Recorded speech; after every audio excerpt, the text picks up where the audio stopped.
आज एक horror suspense movie की एक्सप्लेनेशन के साथ फिर से आपके लिए हाजिर हूँ मेरे दोस्तों। तो यह एक हॉलीवुड हॉरर सस्पेंस मूवी है। कहानी की स्टार्टिंग में हम देखते हैं एक फैमिली को, जो कि थी लिंजा और जॉनसन्स। ये दोनों एक कपल है और इनके दो बच्चे थे जिनका नाम था लीजा और जॉन। इन्हें और एक बच्चा था जो बचपन में ही एक एक्सीडेंट में मारा गया। अभी दो बच्चे हैं, उनमें से जो जॉन है वो हैंडीकैप है और लीजा को भी एक बीमारी है जिसमें उसे एंजाइटी की अटैक आते रहता है। यहाँ जो मदर थी वो ज़्यादा ही स्ट्रिक्ट थी। वो अपने बच्चों को डिसिप्लिन में रखना चाहती थी। अब आज जो लड़की है उसे बाहर हैलोवीन पार्टी में जाना था, मगर वो घर में नहीं कहती और आधी रात में सब सोने के बाद वो घर की चाबी लेती है और माँ के पर्स से पैसे निकालती है।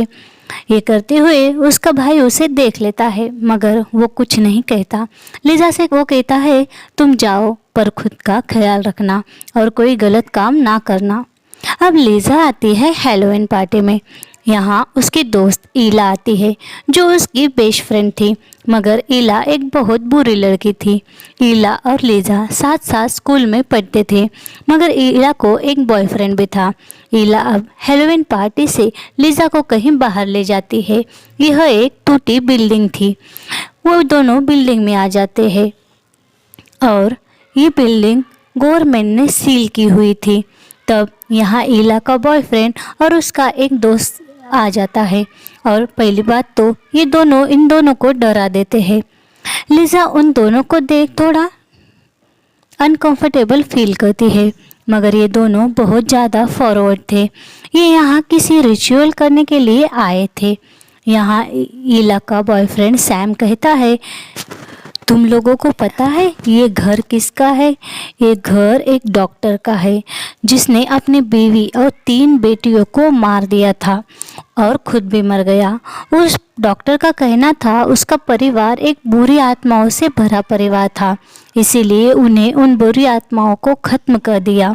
ये सुन लिजा डर जाती है, मगर उन तीनों को लगता है यहाँ कोई आत्मा नहीं है। अब यहाँ ये चारों उस डॉक्टर की फैमिली की फ़ोटो नीचे रख एक दूसरे का हाथ पकड़ रिचुअल करने रखते हैं और रिचुअल में उनकी आत्माओं को बुला रहे थे। तभी यहाँ किसी के सीटी बजाने की आवाज़ आती है और लिजा उनका हाथ छोड़ अचानक से भागने लगती है, मानो वो अब लिजा है ही नहीं। उसमें कोई तो नेगेटिव एनर्जी थी जिसने लिजा पर कब्जा कर लिया था। ये तीनों घबराते हैं। लिजा उन तीनों के आगे पीछे गोल गोल घूम रही थी और इतना जोर से भाग रही थी कि उन तीनों को दिख भी नहीं रही थी। बहुत स्पीड से भागते हुए वो एक जगह रुक जाती है और इन तीनों की ओर पीट कर डरावनी तरह सीटी बजाती है। तभी ईला डरते हुए उसके पास जाती है तो वो बेहोश होती है, मगर उसकी आंखें पूरी तरह सफ़ेद हो गई थी और ये इन तीनों ने देखा भी नहीं था। लिजा को देखकर ऐसा लग रहा था कि अब उसमें किसी आत्मा ने एंटर किया हो। अब सुबह हो जाती है। ये तीनों लिजा को उसके घर लाते हैं। अब लिजा की माँ ईला पर बहुत ज़्यादा चिल्लाती है। जॉनसन ईला को समझदारी से घर भेज देता है। यहाँ लिजा की माँ लिजा को घसीटते हुए बाथरूम में ले जाती है और लिजा पर ठंडा पानी डालकर उसे कहती है, गलतियों की माफ़ी मांगने को कहती है। अब रात में माँ लिजा के बाल भी काट देती है। सुबह नींद में से उठकर लिजा देखती है तो उसके माँ ने उसके सारे बाल काट दिए थे। अब लिजा को लेकर उसकी माँ एक कब्रिस्तान में आती है जहाँ उसके छोटे भाई की कब्र भी थी। अब लिजा कब्र के पास हाथ जोड़कर बैठी थी। तभी उसे उसकी परछाई के पीछे डॉक्टर की परछाई दिखती है। वो देखती है तो दूर दूर तक उसके पीछे कोई भी नहीं था, मगर अभी भी उस कब्र में उसे डॉक्टर की परछाई दिख रही थी। अब सीन आता है चर्च में, जहाँ लिजा कन्फेक्शन बॉक्स में जाकर अपनी गलतियाँ कबूल कर रही थी तो साइड के बॉक्स से उसी सीटी बजाने की आवाज़ आती है। लिजा देखती है तो उसे वहाँ कोई नहीं दिखता, मगर कोई होने का फील होता है और तभी हम देखते हैं कि लीजा के पीछे से कोई परछाई गुजर रही थी, यानी लीजा के पीछे उस डॉक्टर की आत्मा लग गई। अब लीजा को उसकी माँ उसकी स्कूल टीचर से मिलवाती है। यहाँ चर्च के नए फादर भी थे। वो लीजा को ऐसे देखते हैं मानो वो फादर को समझ रहा था कि लीजा पर डॉक्टर की आत्मा हावी हो रही है। वो कहते हैं अगर कभी भी मेरी ज़रूरत पड़े तो मेरे पास चले आना, और लीजा को घूरते हैं। अब रात में लीजा को डर लगता है, तब वो भाई जॉन से कहती है क्या मैं तुम्हारे पास सो जाऊँ? तब वो कहता है नहीं, मुझे तुमसे डर लग रहा है। जब से तुम पार्टी से आई हो तब से तुम रात में किसी से बातें करती हो, खुद को डॉक्टर बताती हो और अजीब सी विस्लिंग करती हो। ये सुन लीजा अपने कमरे में चली जाती है तो उसे हर तरफ डॉक्टर की रूह होने का भास होता है। जब वो आत्मा उसके करीब आती है तो लीजा डर कर ब्लैंकेट सर पर ओढ़कर सो जाती है। उसे वही विस्लिंग की आवाज़ें आती है। अब दूसरे दिन लीजा स्कूल आती है तो यहाँ ईला उससे बात भी नहीं करती, और वो दो लड़के जो उनके साथ थे वो उसके बालों पर हंसने लगते हैं, यानी ये लीजा के बेस्ट फ्रेंड तो नहीं थे। अब यहाँ टीचर आती है, तभी लीजा के हथेली पर कोई कुछ लिख रहा था। उसके हाथों से खून आ रहा था, मानो उसके हथेली पर किसी नोकदार चीज से लिख रहा हो कोई। ये देख लीजा वॉशरूम में भाग जाती है तो यहाँ भी डोर अपने आप बंद हो जाता है और विस्लिंग की आवाज़ें आती है। लीजा अंदर से दरवाज़ा लॉक करती है तो कोई बाहर से दरवाज़ा खटखटाता है और विस्लिंग करते हुए उसके पास आता है, यानी यहाँ वही आत्मा थी जो लीजा को सता रही थी। अब थोड़ी देर में लीजा बाहर आती है और दरवाजे की ओर भागती है, मगर मेन एग्जिट यहाँ बंद हो जाती है और विस्लिंग की आवाज़ आती है। ऐसा लगता है कि वो आत्मा लीजा के पास आ रही है। तब लीजा जोर से हाथ घुमाती है तो ये हाथ लग जाता है टीचर को। अब यह लीजा को पागल ठहराया जाता है और उसे साइकेट्रिस्ट के पास लाते हैं। जो साइकेट्रिस्ट थी लोला उससे सवाल करती है। तब लीजा कहती है यहाँ कोई आत्मा नहीं बल्कि मुझे गॉड पनिश कर रहे हैं। गॉड ही है जो मेरी हैलोवीन पार्टी में छुप कर जाने पर नाराज़ हुए। मैंने उनसे माफ़ी मांगी मगर फिर भी वो मुझे पनिश कर रहे हैं। अब वो वहाँ से बाहर आती है तो यहाँ उसे वही ईला के बॉयफ्रेंड का दोस्त मैशो मिलता है और वो लीजा को घर तक अपने बाइक पर छोड़ देता है। यहाँ लीजा उसे पसंद करती है, ऐसा हमें समझता है। अब उसे बाइक से उतरता देख माँ देख लेती है और कहती है ये बुरे लोग हैं, इनसे दूर रहा करो लीजा, वरना फंस जाओगी। ये सुन लीजा माँ को ही इग्नोर कर देती है। अब रात में लीजा नहाने के लिए बाथरूम में जाती है तो यहाँ बाथटब में किसी के बहुत ज़्यादा गंदे कपड़े मिलते हैं। ये देख लीजा को उल्टी होने लगती है तो उसे उसके मुंह से भी बाल निकल रहे ऐसा दिखता है। उसकी आवाज़ सुन उसकी माँ पापा वहाँ आते हैं। तब तक लीजा यहाँ बेहोश हो जाती है। पापा उसे उसके सामने ले जाते हैं। अब जब लीजा होश में आती है तो उसे नींद नहीं आती। वो भाई के रूम में जाकर फर्श पर ही सो जाती है। अब दूसरे दिन स्कूल में दिखाया जाता है एक टीचर नेगेटिव एनर्जी के बारे में पढ़ा रहा था। वो कह रहा था कोई भी बुरी आत्मा कैसे एक इंसान पर हावी होकर धीरे धीरे वो इसी इंसान का अस्तित्व खत्म करती है। तभी यहाँ ईला का बॉयफ्रेंड लीजा के बालों का मजाक उड़ा रहा था। इस बात पर लीजा को बहुत ज़्यादा गुस्सा आता है। सब क्लास भी लीजा पर हंसती है। अब जब क्लास ख़त्म होने के बाद ईला का बॉयफ्रेंड वॉशरूम जाता है तो पीछे से लीजा आकर उसे मारती है। वो उस पर हंस रहा था। इस गुस्से में वो उसके मुंह को फाड़ देती है, उसके दोनों जबड़ों को अलग कर देती है। ऐसा लग रहा था मानो ये लीजा का काम है ही नहीं, शायद ये उसी साइको डॉक्टर की आत्मा का काम था। अब लीजा खून से भरी बाहर आती है। उसकी ये हालत देख सब स्कूल के बच्चे डर जाते हैं। मगर लिज़ा यहाँ बेहोश होती है। अब लिज़ा को उसी साइकेट्रिस्ट के पास लाया जाता है। तब साइकेट्रिस्ट लोला कहती है लिज़ा मेंटली बहुत ज़्यादा डिस्टर्ब है, इसलिए शायद वो ऐसा कर रही है। तभी लिज़ा खून की उल्टियाँ करने लगती है और डॉक्टर कहता है एमआरआई करना होगा।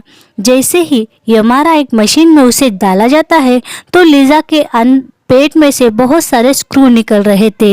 एमआरआई में ये स्क्रू उसे अट्रैक्ट कर रहे थे और जिससे लिज़ा को बहुत ज़्यादा दर्द हो रहा था। स्क्रू निकलने की वजह से ही लिज़ा को ये खून की उल्टियाँ हो रही थी। मगर यहाँ ये नहीं समझता कि लिज़ा ने आखिर उन स्क्रू को क्यों निगला। यहाँ उसकी माँ उसे घर वापस लाती है और यहाँ वही चर्च का फादर और लिज़ा की टीचर घर आते हैं। अब यहाँ डॉक्टर को दिखाना पड़ेगा ऐसा फादर कहते हैं और लिज़ा को हॉस्पिटल में लाया जाता है। उसे ग्लूकोज लगाते हैं तो यहाँ फादर जैसे ही उस ग्लूकोज बॉटल को हाथ लगाते हैं तो वो ग्लूकोज बॉटल होली वाटर में कन्वर्ट होता है।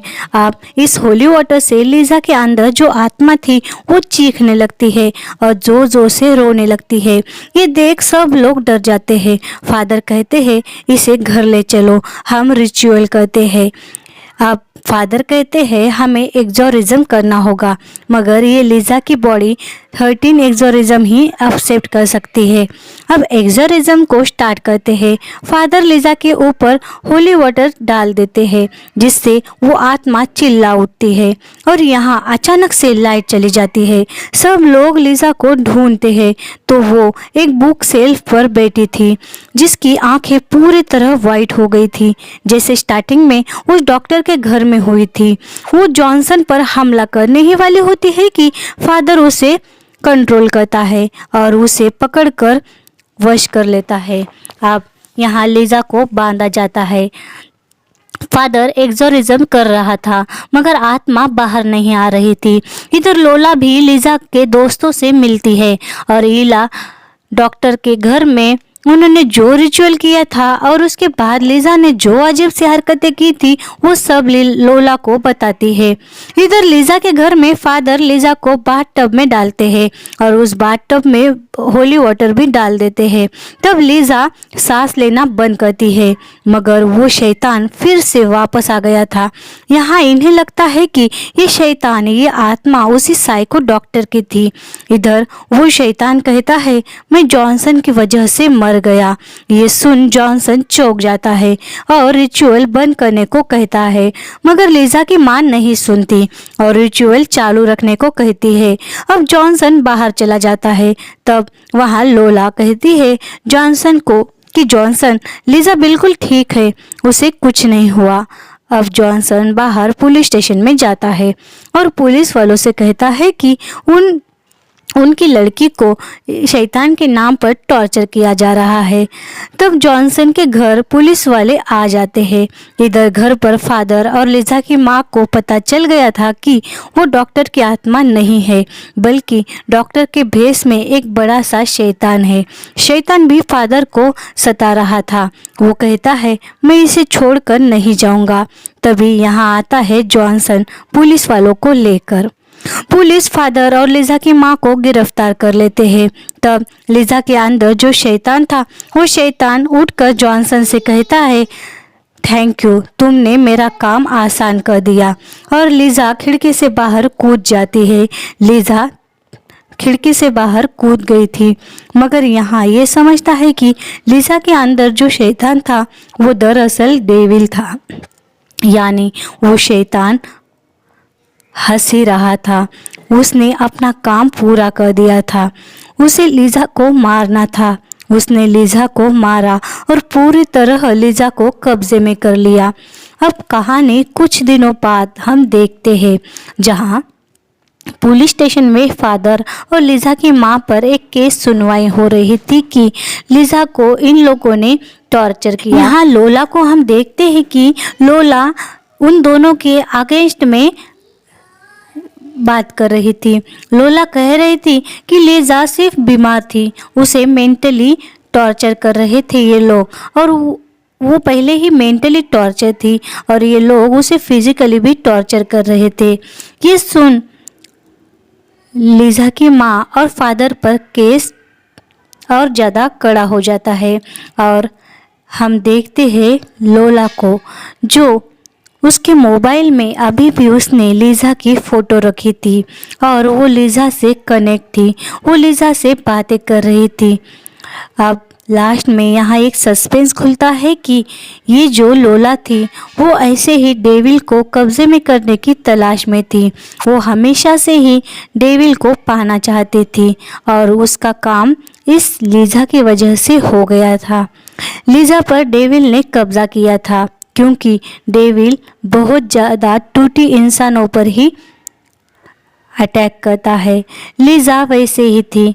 लीज़ा बहुत ज़्यादा टूटी और डिप्रेस थी। वो हरदम अपनी माँ से परेशान रहती थी और वो बीमार होने के कारण भी ज़्यादा घबराई सी रहती थी। इसीलिए डेविल ने उसे वश में किया था। डेविल ही था जो लीज़ा पर हावी हुआ था। अब लास्ट में यहाँ ये भी समझता है कि लोला ये सब पहले से जानती थी। लोला भी डेविल को वश करना चाहती थी, जिसका ज़रिया लीज़ा बनी और हम देखते हैं कि लीज़ा और लोला अभी भी कांटेक्ट में है। अब इसी तरह लोला को डेविल मिल गया था। अब लोला लीज़ा से बातें करती है और ये कहानी यही ख़त्म हो जाती है। यानी इस मूवी में जो हमने डॉक्टर की कहानी सुनी और जो डॉक्टर के आत्मा है ऐसा लगा था, वो दरअसल डॉक्टर की आत्मा थी ही नहीं। और ये बात और चर्च के फादर ने भी जान लिया था कि लीज़ा पर किसी डॉक्टर की नहीं तो डेविल कर लिया है।